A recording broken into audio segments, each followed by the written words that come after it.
अरे रा ना रे पेद मत करा अरे रे करा अरे करा अरे अंदर इकर करा करा करा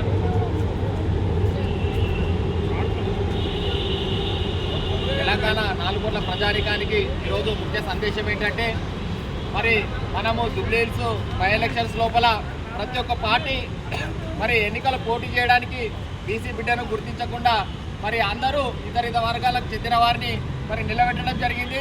మరి ఈరోజు బీసీ సమాజాన్ని గుర్తించిన పార్టీ కాంగ్రెస్ పార్టీ. మరి కాంగ్రెస్ పార్టీ బీసీ బిడ్డను నిలబెట్టి మరి బీసీ బిడ్డకు సంపూర్ణమైన సపోర్ట్ చేసి అత్యధిక మెజార్టీతో గెలిపించుకుందంటే అక్కడ అందరూ ప్రశ్నించాల్సిన క్వశ్చన్ ఏంటంటే మరి అన్ని పార్టీలు బీసీల గురించే మాట్లాడుతున్నాయని అంటున్నారు. కానీ మరి ఈరోజు బీసీకి న్యాయం చేసిన పార్టీ ఏది? మరి న్యాయం చేసిన పార్టీ ఎన్నికల ఫలితాల ద్వారా మనం కాంగ్రెస్ పార్టీ అని గుర్తించుకోవచ్చు. కాబట్టి ప్రతి ఒక్కరూ ముందు జరగబోయే ఎన్నికలలో కూడా మనందరము మరి సంపూర్ణంగా మన కాంగ్రెస్ పార్టీకి అత్యధిక మెజార్టీ ఇచ్చి బీసీ బిడ్డలను మన 42% రిజర్వేషన్ అమలుకై దాన్ని దృష్టిలో ఉంచుకొని గెలిపించుకుంటేనే మనకు నిజమైన స్వాతంత్రం అనేది కాంగ్రెస్ పార్టీ ద్వారా దక్కుతుంది. ఆనాడు అసెంబ్లీలో 42% రిజర్వేషన్ అమలు చేసింది కూడా, బిల్లు పంపింది కూడా కాంగ్రెస్ పార్టీనే.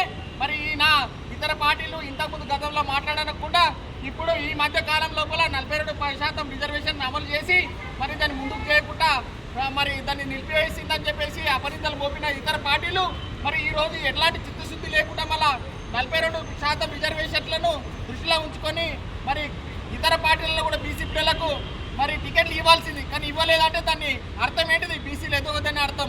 బీసీలను ఒక రాజకీయ పరంగా ఎదిగే పార్టీ, ఎదిగించే పార్టీ కాంగ్రెస్ పార్టీ. జై కాంగ్రెస్ పార్టీ, జై కాంగ్రెస్ పార్టీ.